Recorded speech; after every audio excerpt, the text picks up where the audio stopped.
नमस्कार दोस्तों, आप सभी का स्वागत है। आज हम सुनने जा रहे हैं एक ऐसी दिव्य और चमत्कारी कथा जो न केवल हमारे मन को शांति देती है बल्कि जीवन की कठिनाइयों से बाहर निकलने का मार्ग भी दिखाती है। यह है भगवान विष्णु के परम भक्त गजेंद्र की कथा, गजेंद्र मोक्ष। माना जाता है कि इस पवित्र कथा को श्रद्धा और विश्वास के साथ सुनने से जीवन के अनेक कष्ट दूर होते हैं, कर्ज से मुक्ति का मार्ग खुलता है, नौकरी पाने में सहायता मिलती है, व्यापार में वृद्धि और बरकत आती है और घर परिवार में सुख शांति बनी रहती है। यह कथा हमें यह भी सिखाती है कि जब मनुष्य अपने सारे अहंकार को छोड़कर सच्चे मन से भगवान को पुकारता है तो भगवान स्वयं उसकी रक्षा करने के लिए प्रकट होते हैं। इसलिए इस कथा को केवल एक कहानी न समझें, बल्कि इसे अपने जीवन से जोड़कर महसूस करें। अब आइए श्रद्धा और भक्ति के साथ इस दिव्य कथा की शुरुआत करते हैं। बहुत समय पहले एक अत्यंत दिव्य और मनोहर स्थान था, त्रिकूट पर्वत। यह पर्वत अपनी भव्यता, शांति और प्राकृतिक सुंदरता के लिए प्रसिद्ध था। इसके चारों ओर घने वन, ऊंचे ऊंचे वृक्ष, कलकल बहती जलधाराएं और मधुर स्वर में गाते पक्षियों का अद्भुत वातावरण था। इस पर्वत के बीचों बीच एक विशाल और पवित्र सरोवर स्थित था, जिसका जल इतना स्वच्छ और निर्मल था कि उसमें आकाश का प्रतिबिंब साफ दिखाई देता था। सरोवर में चारों ओर रंग-बिरंगे कमल खिले रहते थे, जिनकी सुगंध पूरे वातावरण को सुगंधित बना देती थी। हल्की हल्की ठंडी हवा बहती रहती थी जो मन को शांति और आनंद से भर देती थी। इस सरोवर के किनारे अनेक प्रकार के जीव जंतु और पक्षी निवास करते थे। सभी के लिए यह स्थान जीवन का आधार था। यह पूरा दृश्य इतना सुंदर और शांतिपूर्ण था मानो पृथ्वी पर स्वर्ग उतर आया हो। इसी दिव्य और रमणीय स्थान पर आगे चलकर एक ऐसी घटना घटित होने वाली थी जो सदियों तक भक्ति और समर्पण की मिसाल बन गई। उसी दिव्य त्रिकूट पर्वत के घने और सुंदर वन में एक अत्यंत शक्तिशाली हाथी रहता था, जिसका नाम गजेंद्र था। वह केवल एक साधारण हाथी नहीं, बल्कि पूरे झुंड का राजा था। उसका शरीर विशाल, बल अपार और व्यक्तित्व अत्यंत प्रभावशाली था। जब वह चलता था तो मानो धरती भी उसके कदमों से गूंज उठती थी। उसके साथ उसका पूरा परिवार और हाथियों का बड़ा समूह रहता था, जो उसे अपना नेता और रक्षक मानते थे।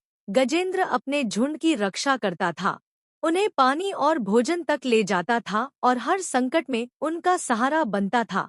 उसकी ताकत और साहस के कारण जंगल के अन्य जीव भी उससे डरते थे और उसका सम्मान करते थे। लेकिन इतनी शक्ति और सम्मान के साथ उसके भीतर धीरे धीरे अभिमान भी बढ़ने लगा था।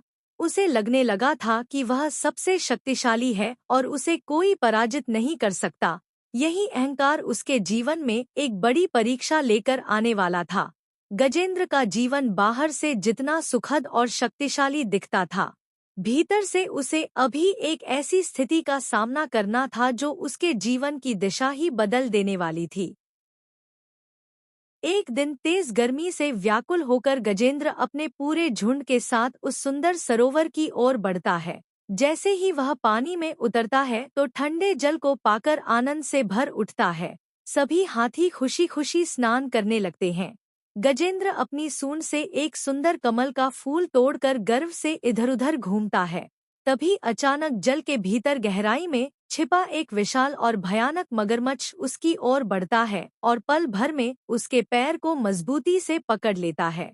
यह हमला इतना अचानक होता है कि गजेंद्र घबरा जाता है और जोर जोर से चिंघाड़ने लगता है। वह अपनी पूरी शक्ति लगाकर खुद को छुड़ाने की कोशिश करता है, अपने विशाल शरीर को झटकता है, सूंड से पानी उछालता है और किनारे की ओर खींचने का प्रयास करता है। लेकिन मगरमच्छ अपनी पकड़ और भी मजबूत करता जाता है, क्योंकि पानी उसका क्षेत्र होता है और वहां उसकी शक्ति कई गुना बढ़ जाती है। गजेंद्र बार बार बाहर निकलने की कोशिश करता है, लेकिन मगरमच्छ उसे धीरे धीरे गहरे पानी की ओर खींचने लगता है। इस संघर्ष को देखकर पूरा हाथियों का झुंड घबरा जाता है। सभी हाथी मिलकर गजेंद्र को बचाने की कोशिश करते हैं। वे अपनी सूंड से उसे पकड़कर बाहर खींचना चाहते हैं, लेकिन मगरमच्छ की पकड़ इतनी शक्तिशाली होती है कि कोई भी उसे छुड़ा नहीं पाता। पानी में भयंकर हलचल मच जाती है, चारों ओर छींटे उड़ने लगते हैं। गजेंद्र की गर्जना और दर्द भरी आवाज पूरे जंगल में गूंजने लगती है। यह संघर्ष केवल बल का नहीं, बल्कि जीवन और मृत्यु के बीच की एक भयानक लड़ाई बन जाता है, और यहीं से गजेंद्र की सबसे बड़ी परीक्षा की शुरुआत होती है। मगरमच्छ के पकड़ते ही जो संघर्ष शुरू हुआ, वह कुछ ही क्षणों का नहीं, बल्कि बहुत लंबे समय तक चलने वाला भयंकर युद्ध बन गया। गजेंद्र अपनी पूरी शक्ति के साथ बार बार खुद को छुड़ाने की कोशिश करता है। वह कभी आगे की ओर खिंचता है तो कभी पीछे की ओर झटका देता है। उसकी सूंड आकाश की ओर उठती है और वह जोर जोर से चिंघाड़ता है, लेकिन मगरमच्छ अपनी पकड़ ढीली नहीं करता, बल्कि हर गुजरते समय के साथ और अधिक मजबूत होता जाता है, क्योंकि पानी उसका स्वाभाविक स्थान है जहां उसे लगातार ऊर्जा मिलती रहती है। दूसरी ओर गजेंद्र, जो कि भूमि का जीव है, धीरे धीरे थकने लगता है। उसकी ताकत कम होने लगती है और शरीर भारी महसूस होने लगता है। उसका झुंड लगातार उसकी मदद करने की कोशिश करता है। हाथी अपनी सूंड से उसे पकड़कर बाहर खींचते हैं, लेकिन वे भी असफल हो जाते हैं। धीरे धीरे एक एक करके सभी हाथी थक जाते हैं और असहाय होकर किनारे खड़े हो जाते हैं। समय बीतता जाता है, दिन और रात का फर्क मिटने लगता है।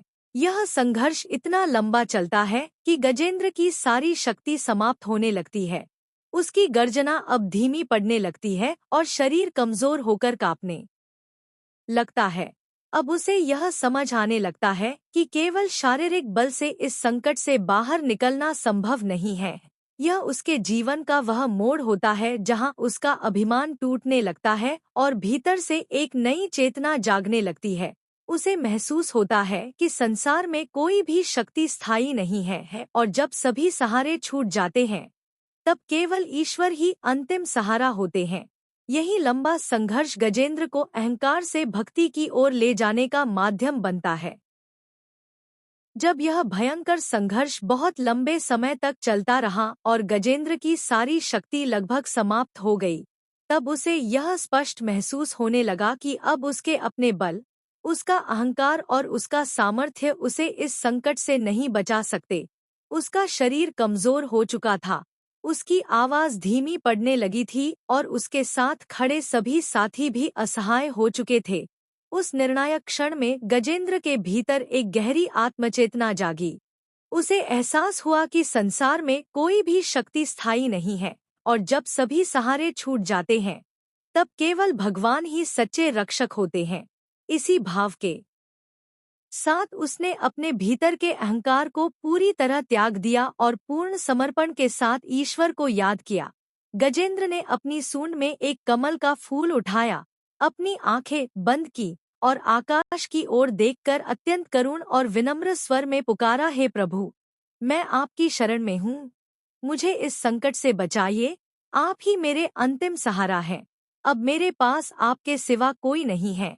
उसकी यह पुकार केवल शब्द नहीं थी, बल्कि उसके हृदय की गहराई से निकली हुई सच्ची प्रार्थना थी, जिसमें न अहंकार था, न कोई दिखावा, केवल पूर्ण समर्पण और विश्वास था। उसी का क्षण उसकी यह भक्ति भरी पुकार सीधे भगवान विष्णु तक पहुंची, और यही वह पल था जब गजेंद्र की भक्ति ने भगवान को प्रकट होने के लिए विवश कर दिया। जैसे ही गजेंद्र की हृदय से निकली सच्ची पुकार भगवान विष्णु तक पहुंची, वैसे ही उन्होंने एक क्षण भी विलंब नहीं किया।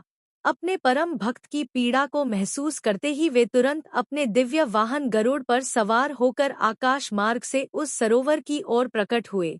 उनके आगमन से पूरा वातावरण दिव्य प्रकाश से भर उठा। आकाश में तेज चमक फैल गई। देवताओं ने भी इस अद्भुत दृश्य को देखा और प्रसन्न हुए।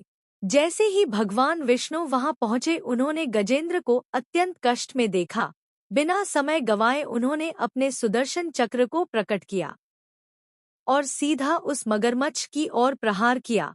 सुदर्शन चक्र के स्पर्श से ही मगरमच्छ का अंत हो गया और उसकी पकड़ तुरंत ढीली पड़ गई।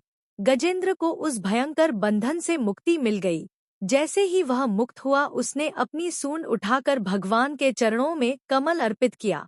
उसकी आंखों में कृतज्ञता और भक्ति के आंसू थे।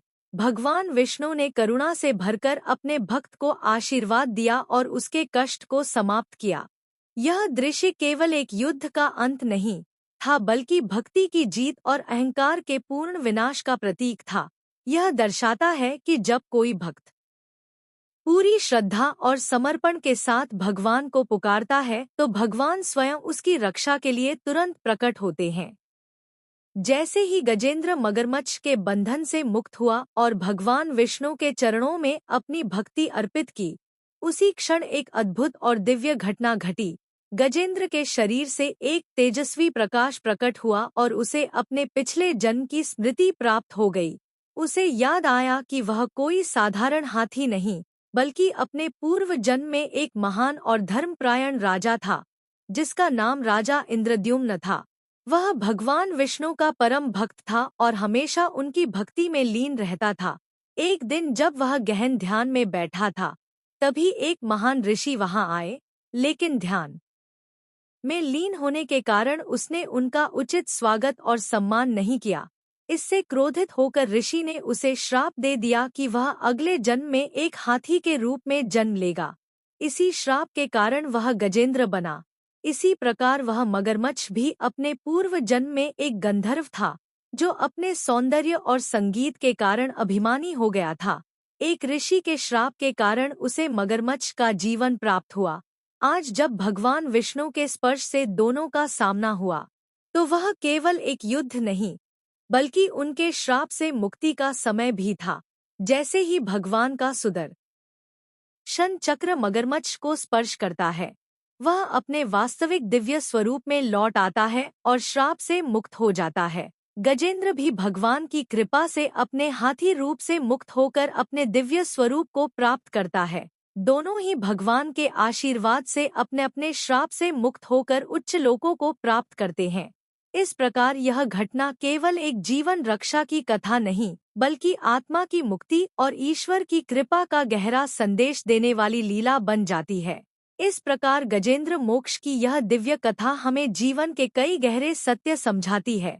सबसे पहली सीख यह मिलती है कि हमें कभी भी अपनी शक्ति, धन या पद का अहंकार नहीं करना चाहिए, क्योंकि समय बदलते देर नहीं लगती और सबसे शक्तिशाली भी एक क्षण में असहाय हो सकता है। दूसरी महत्वपूर्ण सीख यह है कि सच्ची भक्ति और पूर्ण समर्पण में बहुत बड़ी शक्ति होती है।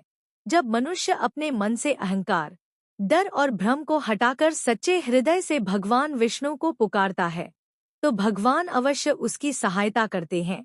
तीसरी बात यह कि जीवन में कठिन समय अवश्य आता है, लेकिन वही समय हमें ईश्वर के और करीब लाता है और हमें हमारी वास्तविक शक्ति का एहसास कराता है। गजेंद्र का संघर्ष हमें यह सिखाता है कि जब सभी रास्ते बंद हो जाए तब भी विश्वास और धैर्य नहीं छोड़ना चाहिए, क्योंकि वही विश्वास अंत में हमें मुक्ति की ओर ले जाता है। अंत में यही कहा जा सकता है कि गजेंद्र मोक्ष केवल एक कथा नहीं बल्कि भक्ति, विश्वास और ईश्वर की कृपा का जीवंत उदाहरण है।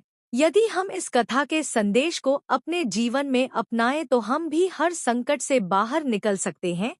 तो आइए हम सभी सच्चे मन से भगवान का स्मरण करें और अपने जीवन को सही दिशा में आगे बढ़ाएं। अगर आपको गजेंद्र मोक्ष की यह पवित्र कथा पसंद आई हो, तो इसे श्रद्धा के साथ दूसरों तक जरूर पहुंचाएं, क्योंकि कहा जाता है कि इस कथा को सुनने और सुनाने से जीवन के कष्ट दूर होते हैं, कर्ज से मुक्ति का मार्ग खुलता है, नौकरी और व्यवसाय में सफलता मिलती है और घर में सुख शांति बनी रहती है। अंत में भगवान विष्णु से यही प्रार्थना है कि वे हम सभी पर अपनी कृपा बनाए रखें और हमें सही मार्ग पर चलने की शक्ति दें।